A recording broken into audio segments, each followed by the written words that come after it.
श्रावण मासारंभ होत आहे.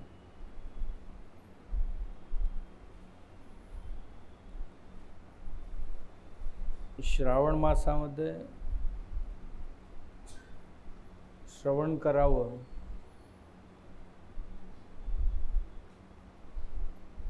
त्यांना अनुकूल्य वातावरण या महिन्यात उपलब्ध होतो अशी आपली पूर्वजांची धारणा होती.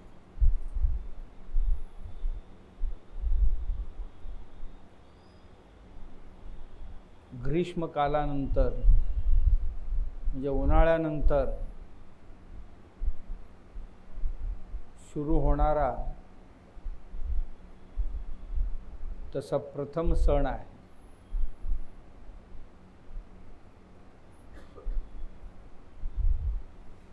देश भगवत उपासकांचा देश आहे.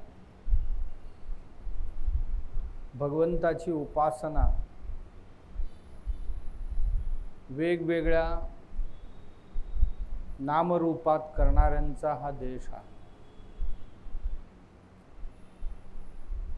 शिवोपासना करणाऱ्यांना शैव म्हणतात,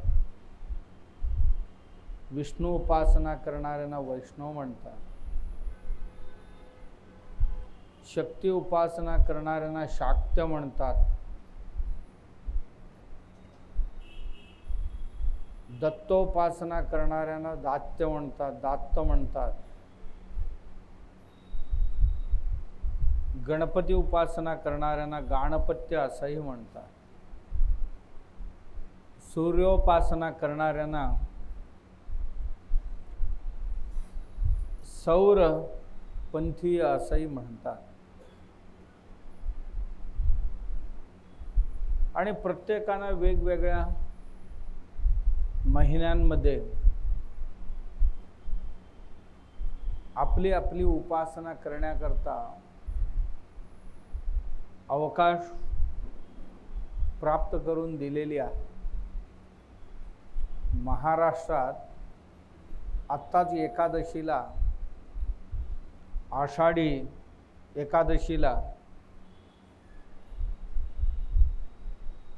वैष्णवोपासक जे आहेत, अख्खं महाराष्ट्र वैष्णवांचा, केवळ महाराष्ट्र नव्हे त्याच्या आजूबाजूच्या खूप साऱ्या प्रांतांमध्ये विष्णू भगवंताची उपासना करणे. याचा अर्थ असा नाही की विष्णू उपासना करणारी शिवोपासना करत नाही किंवा शिवोपासना करणारी विष्णू उपासना करत नाहीत, असं कधीही होत नाही. म्हणण्याकरता देवांचे रूप आणि नाव वेगळे आहेत, पण देवत्व मात्र एकच असतं. ज्या शिवमंदिरामध्ये शिवाचा उपासना जो भक्त करतो, जेव्हा वैष्णव मंदिरात होतो किंवा जातो, विष्णू भगवंताला नमस्कार केला तरी सुद्धा शिवतत्वाला ती पोचत असते. एखादा शिवभक्त विष्णू मंदिरात जसं शिवतत्व पाहतो त्याचप्रमाणे वैष्णव सुद्धा शिवमंदिरात जातो तेव्हा विष्णू तत्वाचे दर्शन घेत असतो.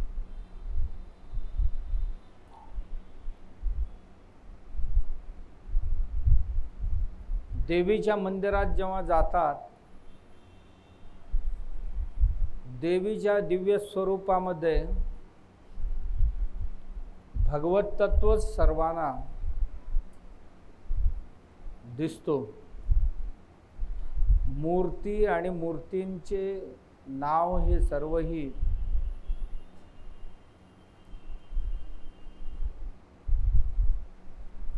आभास निर्माण करणारे नामरूपात्मक आहे.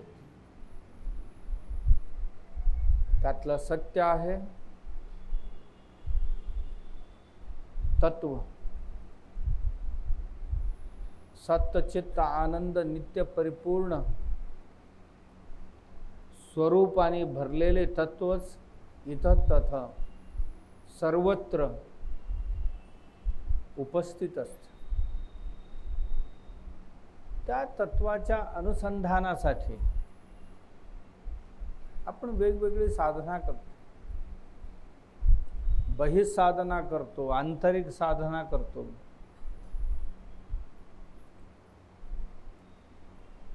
आंतरिक उपासना करतो, बहिरोपासना करतो. आंतरिक उपासना करताना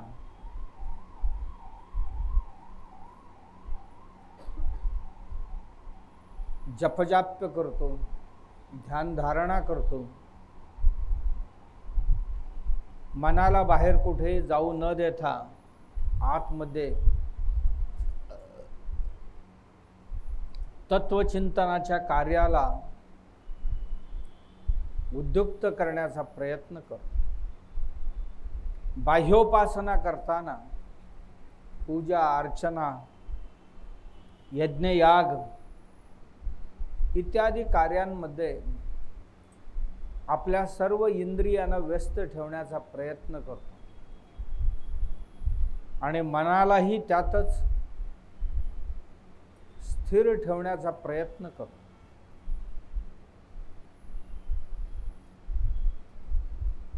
जेव्हा अंतःसत्व जाणायचंय,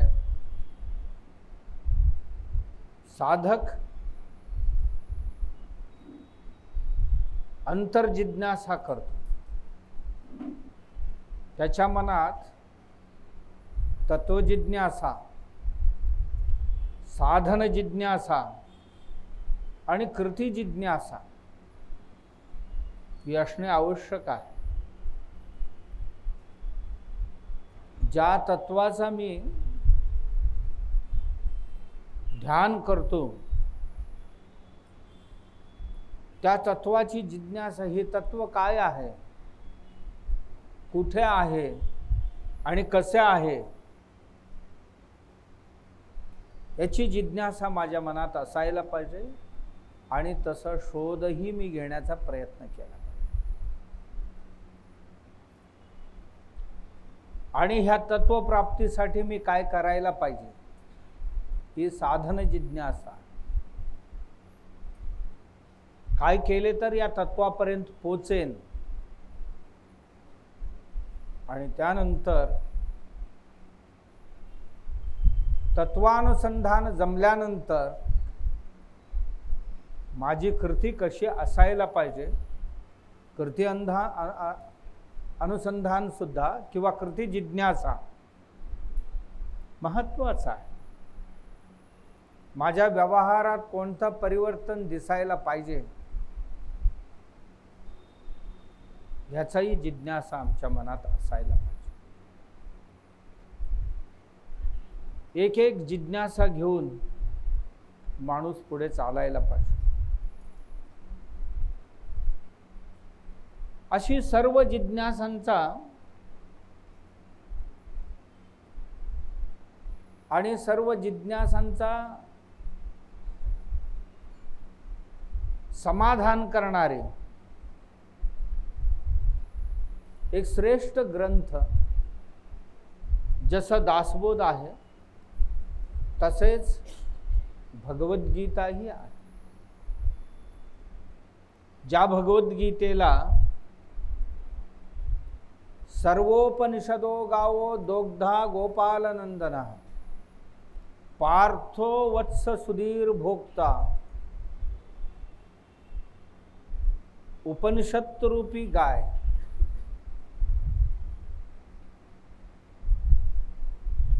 गुरु कृष्ण भगवंत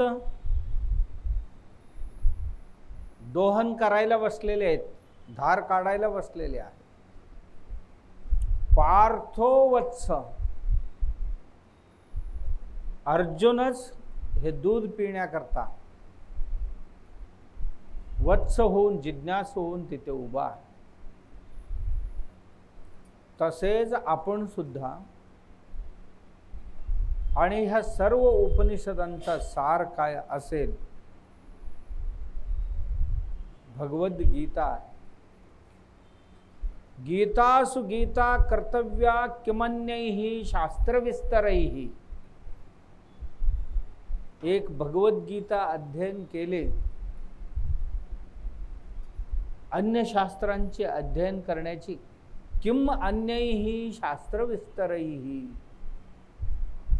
अन्य शास्त्रांची विमर्शा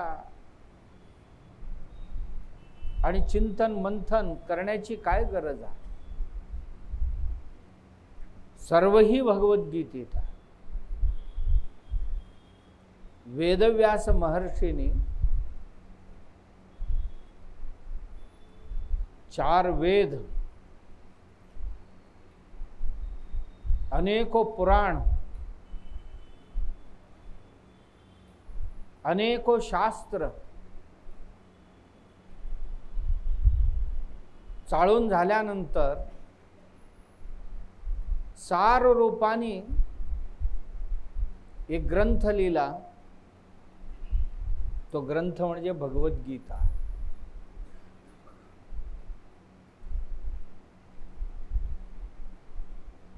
स्वयं पद्मनाभांच्या मुखातून बाहेर पडलेले, या स्वयं पद्मनाभस्य, पद्मनाभाच्या, विष्णू भगवंताच्याच मुखपद्माद विनिश्रुतः, त्यांच्या मुखातूनच ऐकवले गेलेले हे ग्रंथ आहे. केवळ अर्जुनासाठी नाही, समस्त लोकांसाठी. या भगवद्गीतेत रडावं कसं, विषादच करायचं असेल तर कशा करता रडावं हेही शिकवले. पहिला अध्याय विषाद योग. सांख्यशास्त्रही इथे आहे, कर्मशास्त्रही यात आहे, ध्यानशास्त्रही यात आहे, भक्तिशास्त्रही यात आहे, मानसशास्त्रही यात आहे. काय नाही आहे भगवद्गीतेत? सर्वही शास्त्र भगवद्गीतेत आहे. सर्वही भगवद्गीतेत आहेत.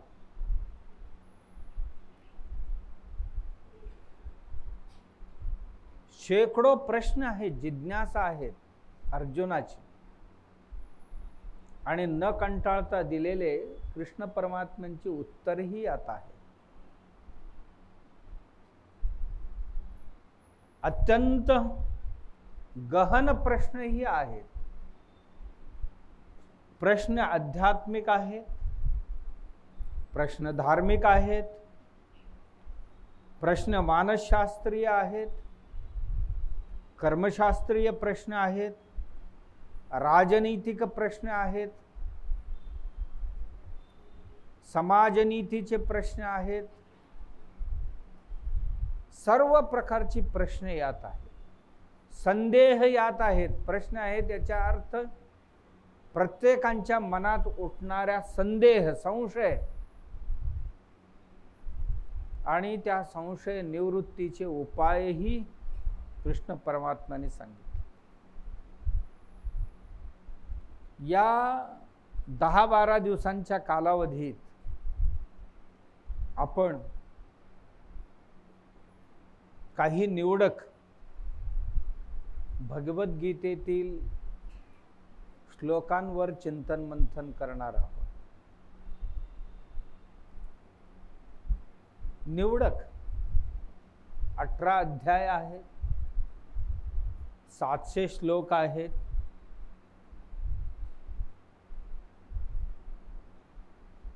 कधी संपणार?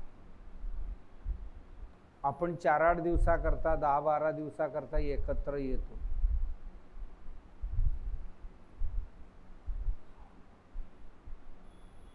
आणि सार रूपात समजून घेतलं तर खूप चांगलं असतं. जे महत्त्वाचे प्रश्न आहेत ते हाती घेऊन त्याची चिंतन मंथन, भगवद्गीतेतील प्रत्येक श्लोक प्रत्येक व्यक्ती वाचणं आवश्यक आहे. तथापि कमीत कमी एवढं तरी आपण त्यातलं पाहावं, किंवा यापूर्वी आपण कधीही ऐकलेले नाही असं नाही. बराच वेळ आपण ऐकलेले आहोत, यापूर्वी कधीही वाचलेले नाही असं नाही आहे, वाचलेलेही आहोत. पण त्याचा सिंहावलोकन पुन्हा एकदा करतो आहोत असं समजायचं. आपण सर्वजण साधक आहोत. साधक तो असतो जो काहीतरी साध्य करायला निघाला आहे. साधक तो असतो जो सिद्धी प्राप्त करण्यासाठी उद्युक्त झालेला आहे. साधक तो असतो जो तयारीनिशी आत्ता ध्येय प्राप्तीसाठी तयार झालेले आहे, त्याला साधक म्हणतात. वेगवेगळ्या विषयांच्या प्राप्तीकरता वेगवेगळी क्षमता माणसांकडे असावं लागतं. मला भोजनच करायचं आहे आज, भोजन करण्याकरता सुद्धा तयारी लागते. भोजन करण्याकरता भूक असावं लागतं, वेळ काळ असावं लागतं. भूक असावं लागते म्हणून रात्री 2 वाजता नाही जेवताय. भूक आहे तर त्यालाही वेळ काळ येईपर्यंत थांबावं लागतं. खरोखर भूक लागावं लागतं आणि आपण काय स्वीकार करायचं हे ठरवावं लागतं. मग त्याच्या प्राप्तीसाठी पाऊल टाकावं लागतं.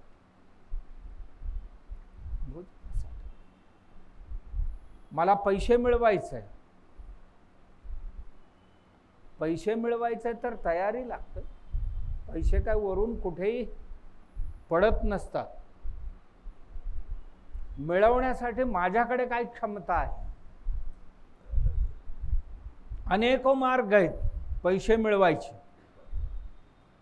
माझी क्षमता काय आहे. कलेक्टरलाही पैसे मिळतात महिना अखेरला, शिपाईलाही मिळतात, क्लार्कलाही मिळतात, तहसीलदारालाही मिळतात, आयुक्तालाही मिळतात, सेक्रेटरीलाही मिळतात, उद्योजकालाही पैसे मिळतात आणि कामगारांनाही पैसे मिळतात, व्यापाऱ्यालाही पैसे मिळतात, कारकुनालाही पैसे मिळतात. पण ज्यांची त्यांची प्राप्तीची योग्यता जसा असेल तसे मिळतात. केवळ आपण इतरांच्या पाहून हात चोळत बसलो तर पैसे कधी मिळत नसतात. आमच्याकडे योग्यता निर्माण करून घ्यावं लागतं. त्या योग्यतेनुसार मी कर्म करायला पाहिजे. कर्म केल्यानंतर कर्माची फळं निश्चित भेटतील. तसेच भगवत प्राप्तीच करायचं आहे, आत्मसाक्षात्कारच करायचं आहे, परमात्म्याचा दर्शन करायचं आहे. करण्याकरता केवळ मनात जिज्ञासा बाळगून चालत नाही. त्याच्याकरता माझी तयारी काय आहे, मी कोणत्या तयारीने निघालो. जसा युद्ध करण्याकरता जाणारा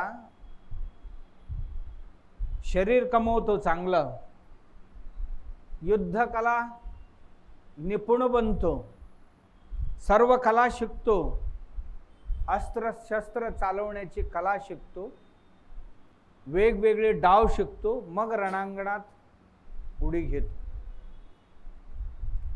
पैलवान कुस्ती खेळायचा असेल, अनेको दिवस आधी साधना करतो, दंड बैठका मारतो, व्यायाम करतो, कुस्त्यांची सर्व डाव अवगत करतो, मग मैदानावर येतो. साधक आहे तो, मल्लविद्येचा साधक आहे. तशी प्रत्येक विद्येची साधक असतात. प्रत्येक गोष्टीच्या प्राप्तीकरता साधक बनतात. मला आत्मविद्या संपादन करायचं असेल, मला साधक बनणं गरजेचे. माझ्याकडे काय आहे?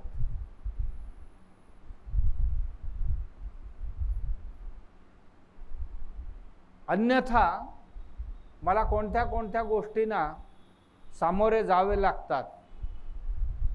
का? कुठलीही गोष्ट असं सहजतेने उपलब्ध होत नाही या जगात.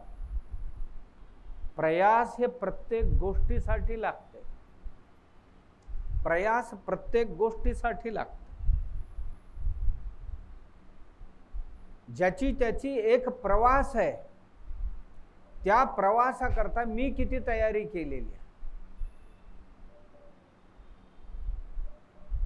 मला हे भवसागर पार करायचं आहे.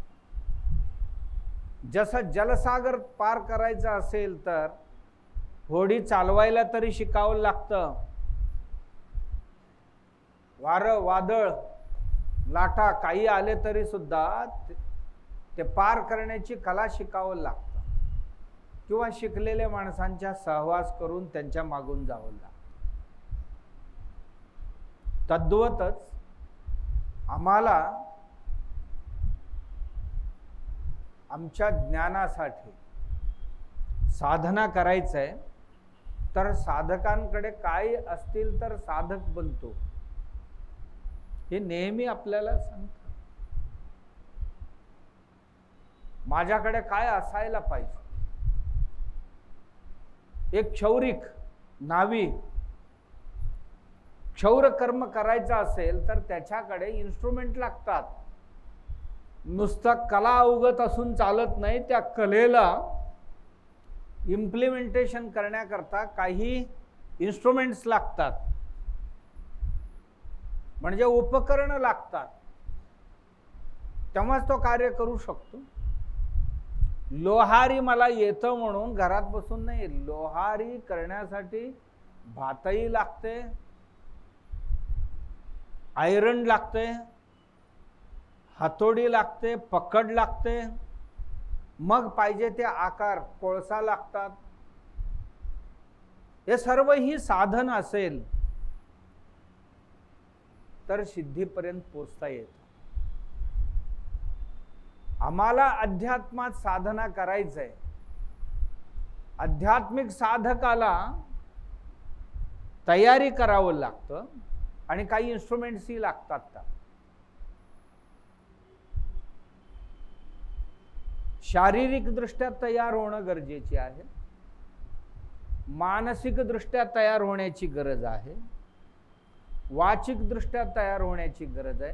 माणसांची सगळ्यात चांगल्या इन्स्ट्रुमेंट्स. काहीही प्राप्त करायचंय जीवनात, त्याच्याकरता शरीर सदृढ असायला पाहिजे. शरीर माध्यम खलु धर्म साधनम. धर्म साध्य करायचा असेल, शरीर ही एक माध्यम आहे. शरीरच नसता तर काही करू शकत नाही. केवळ शरीर नाही, त्याच्याकरता वाणी ही मदत करते. केवळ वाणीच नाही, मन सगळ्यात जास्त मदत करते. शरीर म्हणजे सर्व इंद्रिय हे मदत करतात. यांना तंदुरुस्त ठेवावं लागतं, निरोगी ठेवावं लागतं. एवढंच नाही, कार्यसिद्धीसाठी लागणारी मेहनत करण्याची प्रशिक्षण ही त्याला द्यावं लागतं. शरीर, वाणी आणि मनाला. याच्याकरता काही गोष्टी बाह्य साधना असतील तर काही गोष्टी आंतरिक साधना आहेत. म्हणून शास्त्रात म्हणतात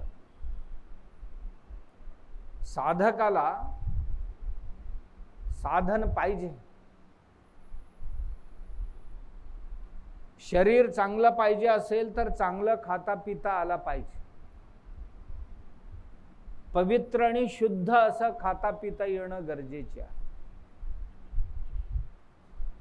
मला जिकडी 4 पाऊल टाकायचं आहे, जिथे त्या ज्या स्थिरासनामध्ये बसायचं आहे त्याच्याकरता याला अनुकूल बनवणं गरजेचं बनेल. माझी वाणी मला साथ दिली पाहिजे, माझं मन मला साथ दिला पाहिजे. याकरता केवळ शरीर तंदुरुस्त नाही, त्याला निग्रहित ठेवणंही तितकंच गरजेचे आहे. मी सांगेन ते ऐकण्याची एक स्वभाव शरीराला, वाणीला, मनाला लागले गेले पाहिजे. बराच वेळ संसारात आम्ही इकडे चला म्हटले की ते तिकडे घेऊन जाते. का? साधना नाही आहे. आम्ही मंदिरात जाऊया म्हणतो आणि ते तमाशाला घेऊन जाते. मंदिर कुठे जाणार आहे? चल तमाशा आज एकच दिवस आहे, ती बघून येऊया, मग नंतर उद्या देवळात जाऊया असं म्हणत असते.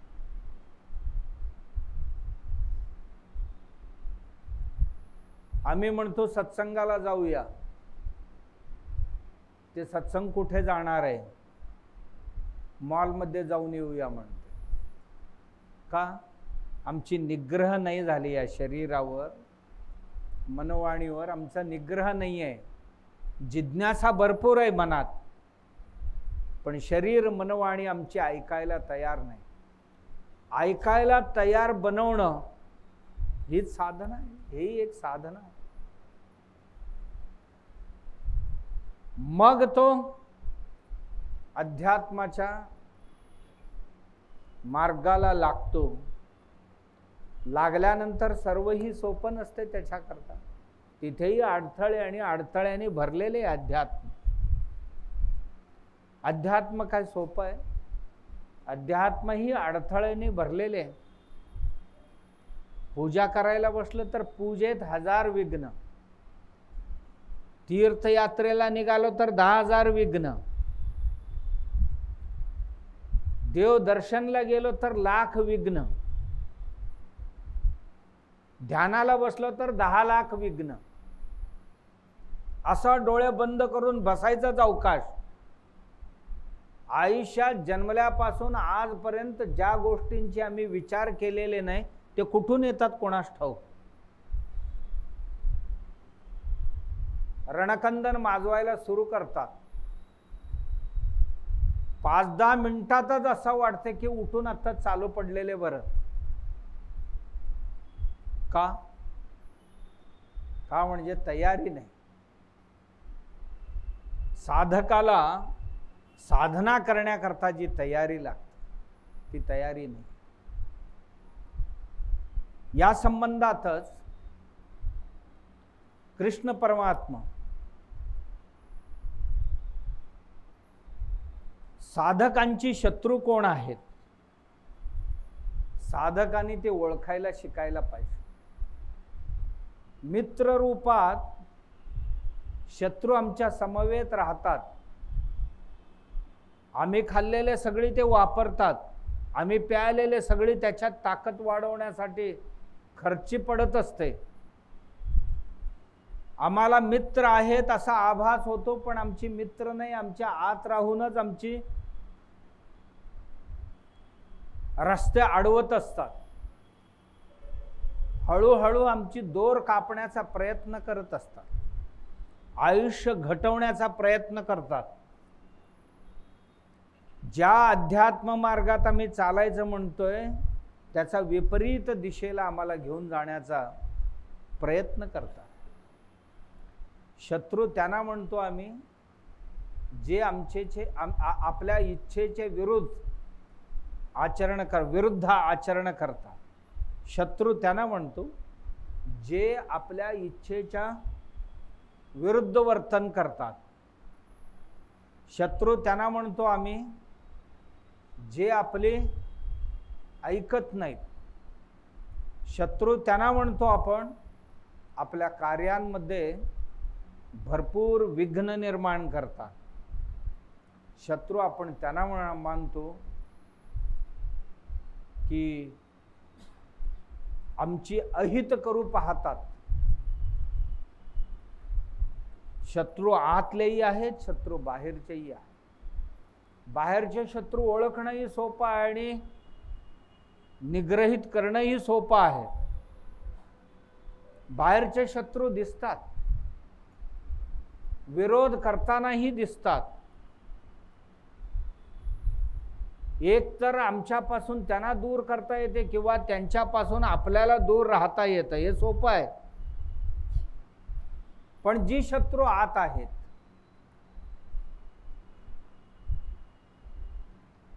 त्यांना निग्रहित करणं कठीण आहे, दूर ठेवणंही कठीण आहे. का? आम्ही शत्रू ओळखण्यातच कमी पडलो.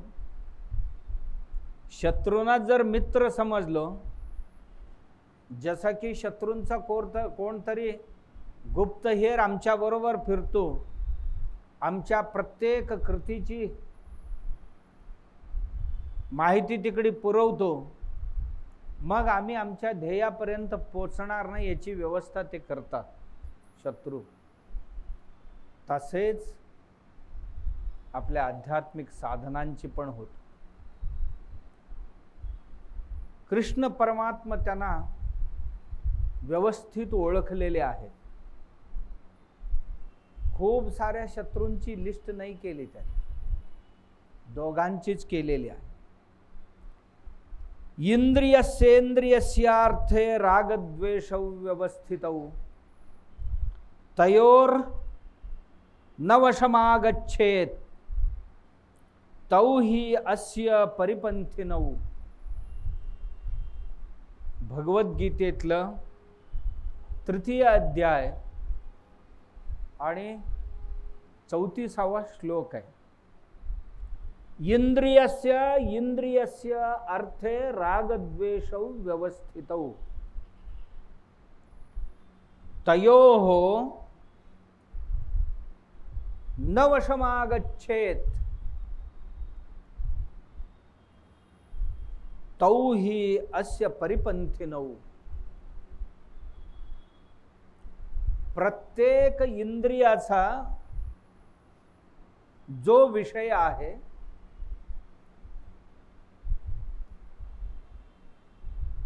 तिथे रागद्वेषौ व्यवस्थितौ. प्रत्येक इंद्रियाचा विषय जे आहेत, इंद्रियस्य अर्थे रागद्वेषौ व्यवस्थितौ. सुनियोजित आहे. इंद्रियांची जे अर्थ आहे, विषय आहे,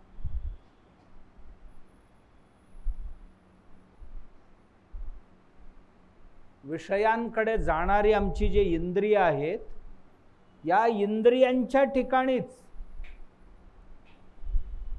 वस्तूंमध्ये नव्हे, या इंद्रियांच्या ठिकाणीच इंद्रियस्य अर्थे,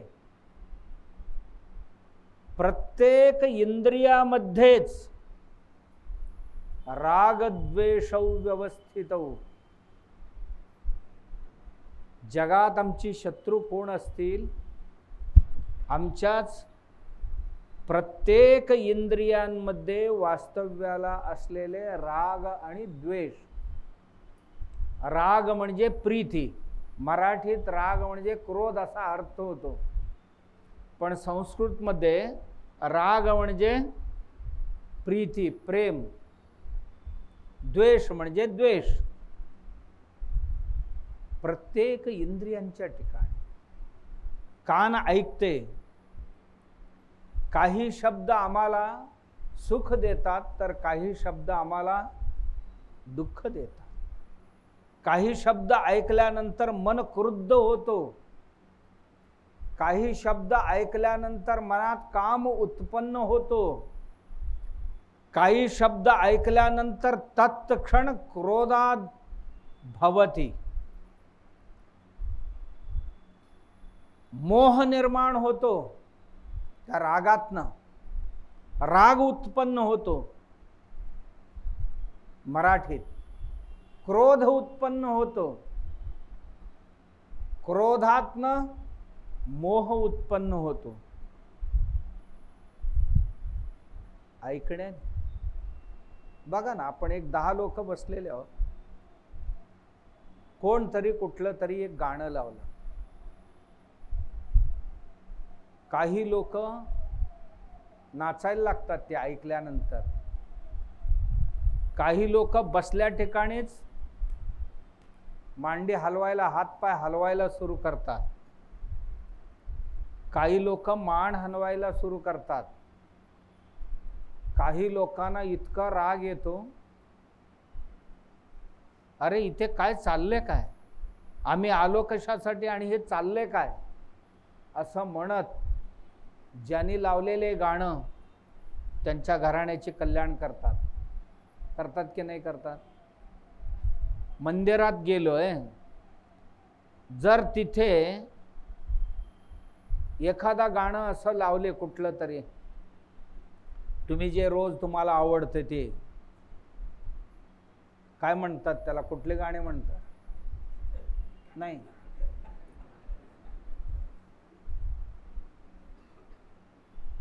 जे अश्लील गाणे आहेत, अश्लील गाणे आहेत. आम्ही आलो होतो देवाधर्मासाठी आणि तिथे आल्यानंतर अश्लील गाणे लावले. अर्धमर्ध लोक आहेत, त्यांनाही वाटतंय ठीक आहे. काही लोकांना खूपच राग येतो, काही लोकांना खूप आवडतं. दोष कुणाचा आहे, गाण्याचा आहे? नाही. इंद्रियस्य अर्थे रागद्वेष व्यवस्थित. आमच्या इंद्रियाच्या ठिकाणीच राग किंवा द्वेष. गाण्याचा काही संबंध नाही, गाणं कुठलाही लावू द्या. असेच डोळ्यांमध्ये, नेत्रेंद्रियामध्ये राग आणि द्वेष बसलेले आहे. पाहण्यात कोणाला काय आवडतं, कोणाला काय आवडतं, कोणाला काय आवडतं, कोणाला काय आवडत नाही, कोणाला काय आवडत नाही, कोणाला कशाचा द्वेष आहे, पाहण्यामध्ये ज्याच्या त्यांनी ठरवायचं असतं. दोष त्या वस्तूंची नाही आहे, विषयांचा नाही आहे. त्या विषयांकडे पाहणाऱ्या नेत्रांमध्येच रागद्वेष वसलेले आहेत. ऐकणाऱ्या कानामध्येच रागद्वेष. चांगले जरी बोलले तरी सुद्धा आम्हाला आवडत नाही.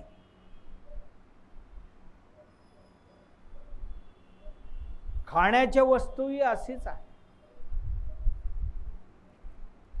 रसनेंद्रियामध्येच रागद्वेष वसलेले आहे. जो शाकाहारी आहे, मांसाहाराचा द्वेष करतो. मांसाहारात नाही आहे तो, त्याच्या रसनेंद्रियाच्या मागेच बसलेले आहे ते द्वेष. ते दिसल्याबरोबर लात मारतो त्या ताटाला, मरेन मी, हे खाणार नाही म्हणतो. दुसरं म्हणतोय हे पदार्थ मी नाही खाणार. का? त्याचा द्वेष त्याच्या रसनेंद्रियाच्या मागे बसलेले आहे. दोष वस्तूंमध्ये नाही आहे, वस्तू वस्तूच आहेत. बघा, व्यक्ती आहेत, वातावरण आहे, जनावरं आहेत, भोग्य वस्तू आहेत, ग्रंथ आहेत, खूप साऱ्या गोष्टींनी भरलेले जगत. सगळ्यांना सगळ्या वस्तू आवडतात असं कधी होणार आहे का? नाही. सगळ्यांना सगळी वस्तू आवडतच नाही. का आवडत नाही? सगळ्यांना सगळ्या गोष्टी का आवडत नाही? सगळ्यांच्या मनात काय वसलेले कोण बघितले? गावात यात्रा आहे, पालखी उत्सव आहे. गावातला पालखी उत्सव काय सगळ्यांनाच आवडतो थोडी? ज्यांच्या त्यांच्या नेत्रेंद्रियामध्ये, श्रवणेंद्रियामध्ये वसलेले रागद्वेष ठरवतात ते आवडतं की नाही आवडतं. काही लोकांना आवडत नाही, काही लोकांना आवडतं. बघा, काही लोकांना आजचा दिवस आवडतो. काल अमावास्या झाली, त्याच्या आदल्या दिवशी काय होतं? गटारी म्हणतात. गटारी नाही, तो घटहारी. त्याला गटारी करून टाकले लोकांनी.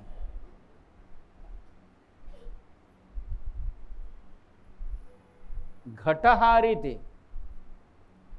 घट म्हणजे हे शरीर. या शरीरातल्या सर्व अवगुणांचा अपहरण करण्याचा दिवस आहे. सर्व इंद्रियांना निग्रहित करण्याकरता आरंभ करण्याचा दिवस आहे. म्हणून त्याला घटहारी म्हणतो. त्याला गटारी काढून आता लाईन लावून त्याचा गटारी करून टाकले. बघा, मटणाच्या दुकानासमोर आता आयुष्यभरात नसते एवढा लाईन त्या दिवशी असते. दारूच्या दुकानासमोर कधीही नसते एवढा लाईन. म्हणजे आता 1 महिना श्रावण सुरू होणार म्हणजे ही जर नाही मिळाले तर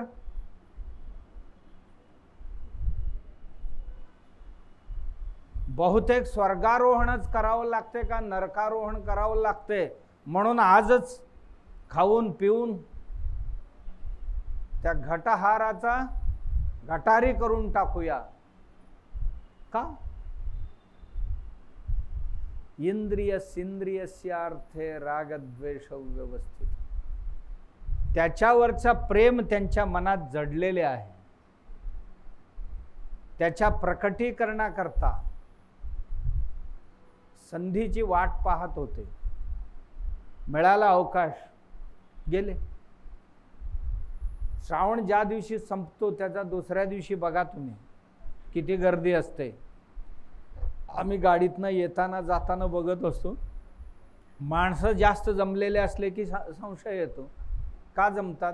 एक तर भांडणं चालू असले की माणसं जमतात, होय ना?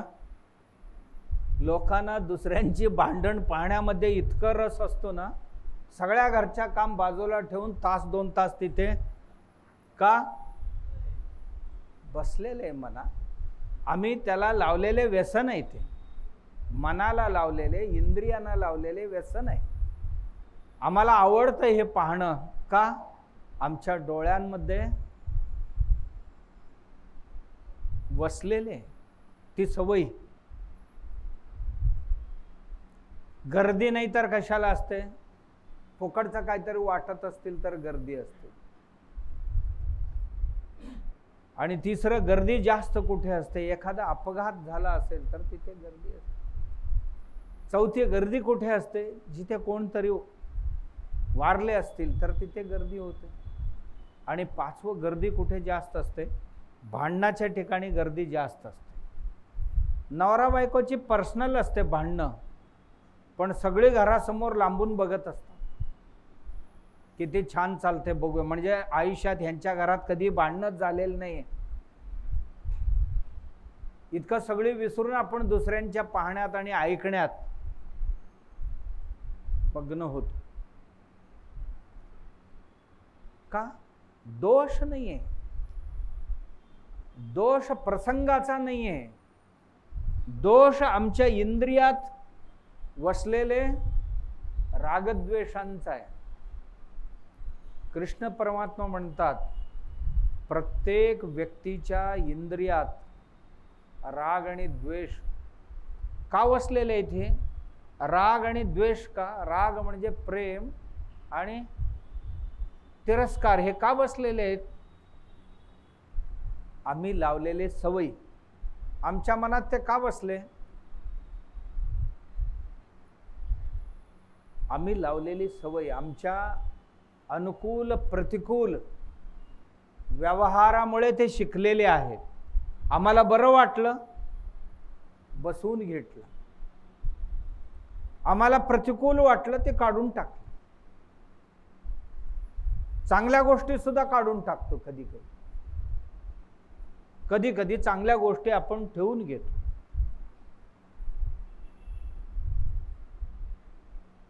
आमच्या शरीराच्या सर्व इंद्रिय आणि मनामध्ये आम्ही ह्यांचं बस्तान बसवून घेतलेले. त्यामुळे कधी कधी पाऊस कोणाला बरं वाटतो, कोणाला नको वाटतो.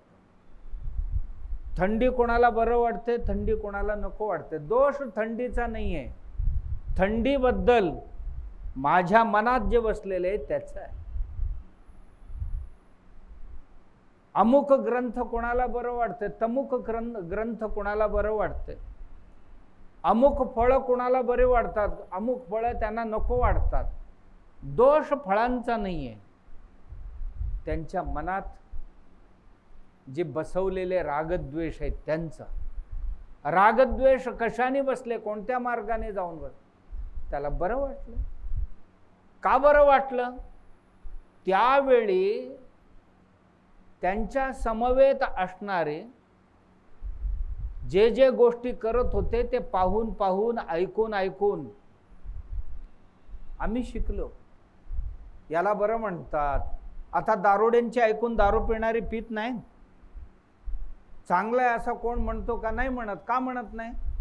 त्यांच्या सहवासाने ते शिकलेले आहेत. त्यामुळे असं टायमिंग झाले की पाय असा पडायला सुरू होतात त्या दिशेने. पण बघा संध्याकाळ झाली की नाही अड्ड्याकडे आपोआपच ओढतात पाय आमची. का ओढतात? सवय लावली ना. कसा लागला सवय? त्या लोकांसमवेत भरपूर दिवस आपण अभ्यास केलेले आहोत. अभ्यासांती आम्हाला ती सवय झडली. तशी व्यवहारातली ह्या सगळ्या सवयी आम्हाला जडलेल्या. आध्यात्मिक साधना जर करायचं असेल, आमच्या आध्यात्मिक साधना मग पूजा असेल, अर्चना असेल, ध्यान असेल, श्रवण मनन निधिध्यासन असतील, कर्मकांड असतील, काही असतील,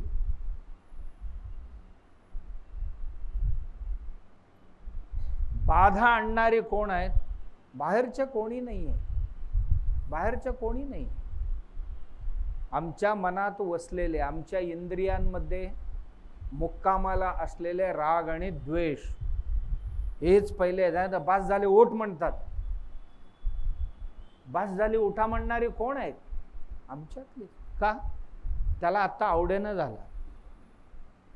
एक 5 मिनिटं ध्यानाला जास्त बसला ना मग हळूच बाजूचे डोळे उघडलेत का असं बघायला लागतो. मग म्हणजे आपण उठायला बरं अवकाश पाहतो. असं का होतं? त्याला अभ्यास नाही. ज्या गोष्टींची अभ्यास करवायला पाहिजे होता तो करवलेले नाही आहोत. त्याला काहीतरी आवडलं म्हणून करवला. ते ज्या आवडलेले गोष्टी आहेत ते सर्वही चांगले आहेत असं समजून त्यांनी सवय लावला. पण आता त्याला कळायला लागले की या गोष्टी चांगले नाही. एखादा दुर्गुणी व्यक्ती सद्गुणी लोकांना शत्रू समजत असतो आणि जेव्हा सत्संगात जायला लागतो तेव्हा त्याला वाटते की नाही आपणच चुकत होतो, यांचाच बरोबर होता. मग माझ्या मनाला लावलेले, इंद्रियांना लावलेले सवयी मी आता बदलणं गरजेचे. मग तो बदलतो. आम्हीही आमच्या इंद्रियांमधल्या या सवयी राग द्वेष नियंत्रित करण्याची गरज आहे. कृष्ण परमात्मा म्हणतात आमच्या साधनांमध्ये या निसर्गात कोणीही बाधा निर्माण करण्याची हिम्मतदार नाही आहेत. का? आम्ही तयार असू तर देव सुद्धा आमचा काहीही वाकडं करू शकत नाही. आमची मन तयार असेल, इंद्रिय तयार असतील, कितीही प्रतिकूल परिस्थिती असू द्या, आपली साधना ते सोडत नाही. आता सगळ्या गोष्टी अनुकूल असताना सुद्धा आम्हाला कंटाळा येतो. आमच्या साधनांची, आध्यात्मिक साधनांची कंटाळा येतो. का? त्या इंद्रियांमध्ये वसलेल्या रागद्वेषांमुळे. या रागद्वेषांना हटवणं गरजेचे आहे. हटवणं गरजेची आहे. ते हटवण्याकरता काय केलं पाहिजे, जसं ज्या सवयीने ती वास्तव्याला आलेले, ज्या अभ्यासाने ते आमच्या इंद्रियांमध्ये वास्तव्याला राहिले, आता त्याच्या विपरीत साधना करून त्यांना आता बाजूला सारणं गरजेचे आहे. आधी ज्या गोष्टी आम्ही केली, काय केली, नको त्यांची सहवास केली, विषयांची सहवास केलेली आहेत, दुर्जनांची सहवास केलेली किंवा अज्ञानी लोकांची सहवास केलेली आहोत आणि त्याच्यामुळे ते आलेले. मग आज काय करणं गरजेचे आहे? आज मला गरज आहे सज्जनांची, सत्पुरुषांची सहवास करण्याची. मला उत्तम साधना करण्याची गरज आहे. माझ्या इंद्रियांना चांगल्या सवयी लावण्याची गरज आहे.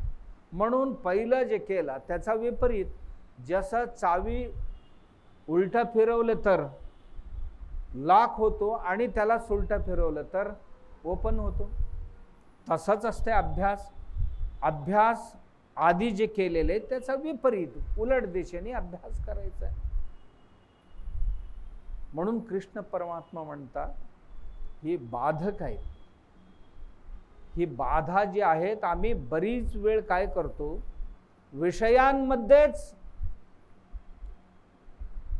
समस्या असं समजून त्या विषयांपासून पलायन करतो. बरीच लोक संसार सोडून गेलेले आहेत. का? या संसारात सुख नाही आहे, या संसार दुःखाने भरलेली आहे आणि ह्या संसार मला अध्यात्मात पुढे जाऊ देत नाही. असा सर्वही दोष आम्ही संसारावर टाकतो, विषयांवर टाकतो. पण कृष्ण परमात्मा म्हणतात तसं नाही. कुठेही पलायन करायची गरज नाही. आपल्या शरीर, मन, बुद्धी आणि वाणी शुद्ध करून घ्या. त्यांच्या आत बसलेले रागद्वेषानं तुम्ही कमी करून टाका, बाजूला सारून टाका. आहे ही प्रपंच काहीही वाईट नाहीये, खूप चांगला आहे. आणि अध्यात्म मार्गातले अडथळे बाहेर नाहीये कुठेही, त्याच्याकरता घाबरायची कारण नाहीये, मनातच आहेत. आता काय झालेले, आमची उंदीर मेला आत बिळामध्ये आणि आम्ही अत्तर मारतो वरती, दुर्गंध आत भरलेले आणि अत्तर वर शिंपडतो. हे उपाय नाहीये. जसं की आपण नेहमी म्हणतो, धूळ बसले चेहऱ्यावर आणि आरसा साफ करतो. दोष आहेत आमच्या इंद्रिय आणि मनामध्ये आणि विषयांवर दोष देतो, असा नाही. म्हणून आपल्या डोळे स्वच्छ करण्याची गरज आहे, कान स्वच्छ करण्याची गरज आहे, जीभ स्वच्छ करण्याची गरज आहे, हात स्वच्छ करण्याची गरज आहे, मन स्वच्छ करण्याची गरज आहे. हे स्वच्छ कशाने होणार? सत्संगाने होणार, स्वाध्यायाने होणार, साधनेने होणार, विपरीत साधने. आणि महाराज त्याकरताच आपल्याला सांगत होते, सत्संग हा किम न कथयती पुंसाम. काय करू शकत नाहीत, सत्संग काय करू शकत नाही, सर्व काही साध्य करू शकतो. जीवनात जितका अवकाश मिळेल, सत्संग मी करतो म्हणून बऱ्याच लोकांना असं वाटते की आम्ही टीव्हीवर आणि मोबाईलवर सत्संग करतो, वातावरण भेटत नाही.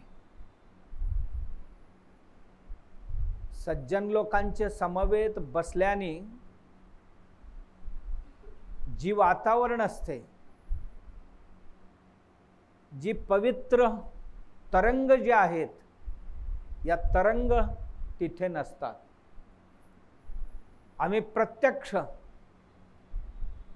जिथे बसलेले असतो, ज्या ज्या गोष्टींचं दर्शन होतं, हे दर्शन केवळ चित्राने होत नाही. यासाठीच जितकं शक्य आयुष्यात तितकं प्रत्यक्ष सत्संग करण्याचे.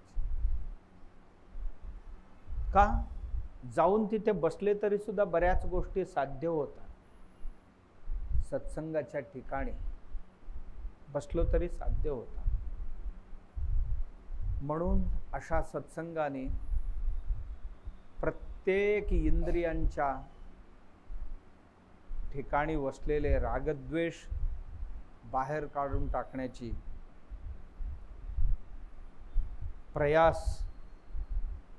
प्रयत्न पूर्णत्वाला जाऊन सत्यदर्शन सर्वांना व्हावं ही सद्गुरु भगवंताचरणी प्रार्थना. राजाधिराज सिद्धरामेश्वराय